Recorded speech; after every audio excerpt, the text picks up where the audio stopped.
अपना भरोसा ना रखे, या फिर वो चीजें जो परमेश्वर की ओर से नहीं है उन पर अपना भरोसा ना रखे, अपना भरोसा परमेश्वर पर रखे जिसने ये सब चीजें बनाई। और दुनिया की इतनी सारी चीजें हैं जो हमें भटका सकती है, हमें उस बड़े बड़े रास्ते पे ले जा सकती है, परंतु हमें उस बड़े रास्ते पे नहीं चलना है, हमें उस सकड़े रास्ते पे चलना है, क्योंकि वो एक बड़ा द्वार खोलती है और जो बड़ा रास्ता है वो एक छोटा द्वार खोलती है। तो इसलिए हमें अपना विश्वास, अपनी जो जितनी भी अपनी जिंदगी है वो परमेश्वर पर सौंप देनी चाहिए, क्योंकि हमसे ज्यादा वो सबको जय मसीह की। और आज हम लोग बात करने वाले हैं परमेश्वर की सामर्थ और पवित्र आत्मा का आशीष के बारे में।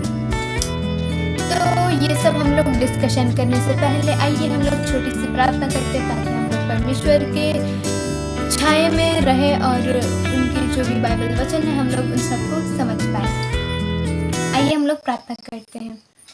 हालेलुया हालेलुया प्रभु जी, आपने हमें इतना अच्छा वक्त दिया, इतना अच्छा समय दिया है ताकि हम लोग आपके पास आ पाए खुदा पिता, इसलिए मैं आपको धन्यवाद देती हूँ खुदा पिता। और अभी जो भी वचन हम लोग पढ़ेंगे सुनेंगे और मैं बताऊंगी खुदा पिता, वो सब कोई प्रभु जी अपने हृदय में डाल पाए और आपके राहों में चलने के लिए उन्हें मदद कर प्रभु जी। और ये सब जो भी हम लोग पढ़ेंगे खुदा पिता, आप सब कोई को अगुवाई करे। ये छोटी सी विनती प्रभु यीशु मसीह के नाम से।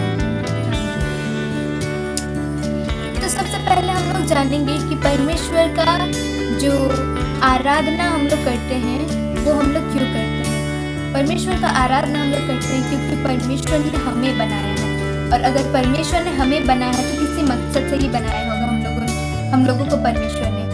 तो देखिए, कभी कभार आप बहुत लोनली फील करते हैं या फिर आप अकेले पड़ जाते हैं, तो इसका मतलब ये नहीं है कि आपको कोई पसंद नहीं करता है, या फिर आप ऐसे नहीं है कि वो लोग चाहते हैं जैसे कि आप रहें, परंतु आप एक अलग मनुष्य हैं जो परमेश्वर की सामर्थ्य से भरे हुए हैं। और सब कोई नहीं चाहता, और सब कोई ऐसा नहीं है कि जैसा आप सोचते हैं वो वैसा सोचते हैं, परंतु परमेश्वर जैसा सोचते हैं उसके हिसाब से आपको वो रखना चाहते हैं। तो आइए हम लोग आगे देखते हैं। देखिए, यदि आप अकेले पड़ जाते हैं या फिर आप किसी भी ग्रुप से बाहर निकल जाते हैं, तो आपको उस पर मनन चिंतन करना चाहिए कि ऐसा क्यों हुआ। परमेश्वर नहीं चाहते कि आप वहाँ पर उस जगह पर रहें। परमेश्वर नहीं चाहते कि आप उनकी संगति में रहें। परमेश्वर चाहते हैं कि आप वहाँ से निकले और उनकी जो बातें हैं वो दूसरों को भी बता पाए, ताकि वो लोग स्वर्ग के द्वार जा पाए। तो आइए हम लोग आगे पढ़ते हैं। हम लोग पढ़ेंगे beauty is not in our face. देखिए, कभी कभार ऐसा होता है कि आपको कोई बॉडी शेमिंग करता है, या फिर आपको बोलता है कि हाँ तुम तो ऐसे नहीं दिखती हो, तुम इतनी सुंदर नहीं दिखती हो, तुम ऐसी हो वैसी हो। देखिए, परमेश्वर ने आपको रचा है। परमेश्वर ने कहा है कि मैं तुम्हारी शक्ल को अपने हथेली में बना करके रखता हूँ। मतलब आपका जो शक्ल है, परमेश्वर आपको दिन रात देखते रहते हैं कि मेरा पुत्र, मेरी बेटी, मेरा बेटा क्या कर रहा है। वो आपके लिए ध्यान लगा कर रखता है। वो तो ना तो सोता है ना वो ऊँगता है, वो दिन रात हमारी रक्षा के लिए जागा रहता है। तो आइए हम लोग पढ़ते हैं आगे। देखिए, हम लोग का अभी क्या फेस्टिवल सीजन चल रहे हैं, जैसे कि दिवाली, दशहरा, दुर्गा पूजा और बहुत सारी कई पूजाएं चलती रहती हैं। परंतु क्या हम लोग दिवाली सेलिब्रेट कर सकते हैं, या फिर क्या हम लोग उनकी खुशी में जुड़ सकते हैं? बात ये नहीं है कि हम लोग सेलिब्रेट कर सकते हैं या फिर नहीं कर सकते हैं। बात ये है कि क्या हम लोग को सेलिब्रेट करना चाहिए या नहीं करना चाहिए। तो आइए इस विषय पर हम लोग सोचते हैं। तो देखिए, दिवाली किस चीज़ पर मनाई जाती है? दिवाली इस चीज़ पर मनाई जाती है कि जो अच्छाई है वो बुराई को हराया है। मतलब जो अच्छे लोग हैं उन्होंने बुरे लोगों को हराया है। इस पर वो लोग, तो देखिए, इस बात पर हम लोग देखते हैं कि बाइबल इस बात पर क्या कहता है। इस पर हम लोग आइए प्रकाशन डालते हैं। तो हम लोग देखेंगे होशे उसका 13 अध्याय का 4 पद। मिस्र देश ही से मैं यहोवा तेरा परमेश्वर हूँ, तू मुझे छोड़ किसी को परमेश्वर करके न जानना, क्योंकि मेरे सिवा कोई तेरा उद्धार करता नहीं है। तो परमेश्वर कहते हैं कि वो मिस्र देश के जो यहोवा है परमेश्वर, वो कहते हैं कि मैं हूँ तेरा परमेश्वर, मेरे सिवा तेरा उद्धार करता कोई और नहीं है। तो वो कहते हैं कि मेरे सिवा तुम्हारा अच्छा सोचने वाला कोई नहीं है। तो इसलिए हम लोग को ये जानना है कि परमेश्वर के सिवा हम लोग को किसी को भी नहीं मानना है। हम लोग अब देखेंगे और एक अध्याय जो इस पर और प्रकाशन डालता है। हम लोग देखेंगे निर्गमन उसका 20 अध्याय का 3 पद। आइए हम लोग खोलते हैं निर्गमन 20 अध्याय उसका 3 पद। तो यहाँ कहता है, तू मुझे छोड़ दूसरों को ईश्वर करके न मानना, तू मुझे छोड़ दूसरों को ईश्वर करके न मानना। तो इससे हम लोग क्या जानते हैं कि परमेश्वर जो है वो नहीं चाहते कि हम लोग किसी और भी चीज़ों को, परमेश्वर को छोड़ के किसी और चीज़ों पे अपना ध्यान लगाए। तो इसलिए हम लोग को ये मानना है कि हम लोग का एक परमेश्वर है जिसको हम लोग आराधना करते, जिसकी हम लोग उपासना करते, क्योंकि परमेश्वर एक ही है और हम लोग उसी की उपासना करनी चाहिए। हम लोग को चाहे जितने भी भटकाने वाली चीज़ें आए, बस आपको इस बात पर फोकस रखना है कि एक परमेश्वर है, उसी ने मुझे जीवन दिया है, उसी के लिए मैं जी रहा हूँ और उसी का काम करूँगा मैं, क्योंकि अगर वो हमें सांस नहीं देंगे तो हम लोग सांस ले ही नहीं सकते हैं। तो आइए हम लोग देखेंगे, हम लोग को किसी के सामने सर नहीं झुकाना है। सर झुकाने का क्या मतलब? हम लोग उसको आराधना नहीं करना है, मतलब हम लोग को उसको कोई आदर नहीं देना चाहिए किसी को। सबसे अच्छा हम लोग जो उदाहरण है हम लोग यहाँ देखते हैं, पतरस के सामने कुरनेलियुस झुका, पतरस ने उससे खड़ा कर दिया, क्योंकि पतरस भी जानता है कि परमेश्वर के सिवा किसी को भी नहीं चाहता हूँ मैं कि मतलब मेरे सामने झुके, क्योंकि परमेश्वर वही है जिसके सामने मैं भी झुकता हूँ। देखिए, जब अगर बाइबल में देखते हैं कि स्वर्गदूत जब किसी भी व्यक्ति के पास जाते हैं तो वो उनके सामने झुक जाते हैं।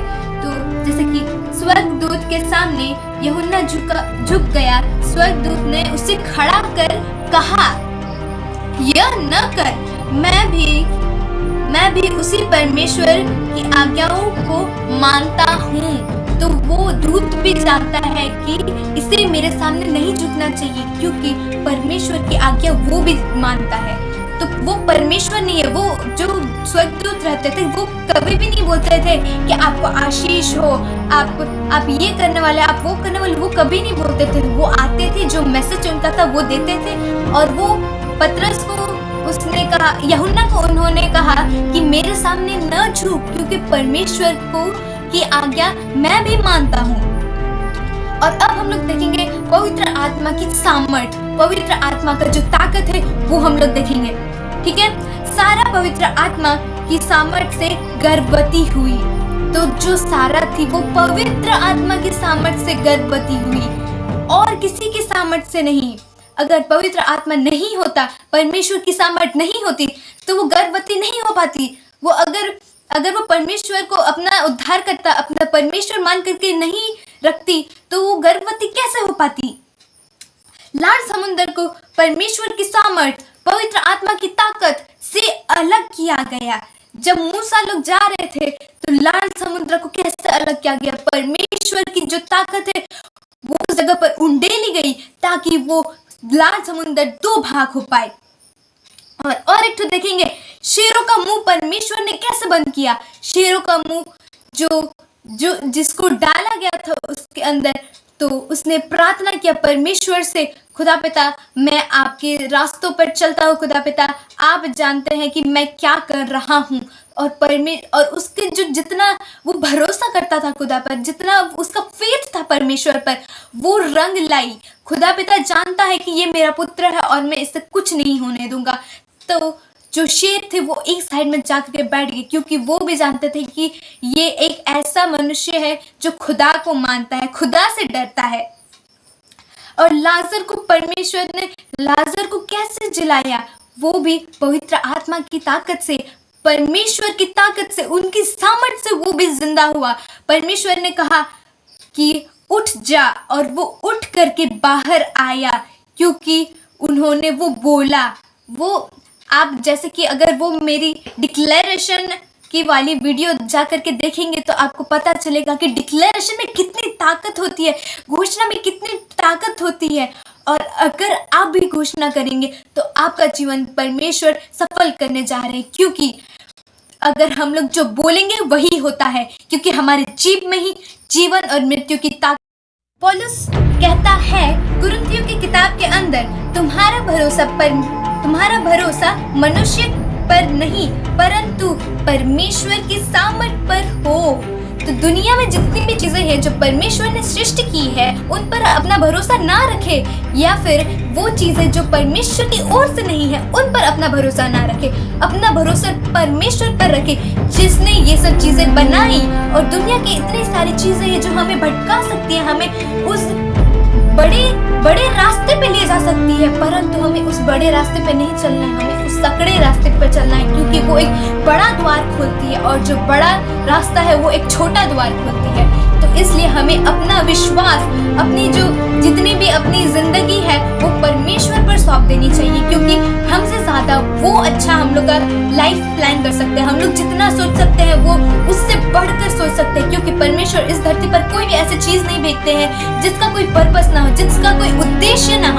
हम सब कोई एक उद्देश्य के साथ पैदा हुए हैं, तो हम लोग को जानना है कि हमारा उद्देश्य क्या है।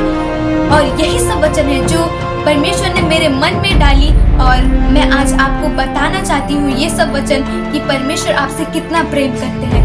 और यही सब वचनों के द्वारा आज आप सब आशीषित हो और हम सबको परमेश्वर आशीषित करें। Thank you. आमीन।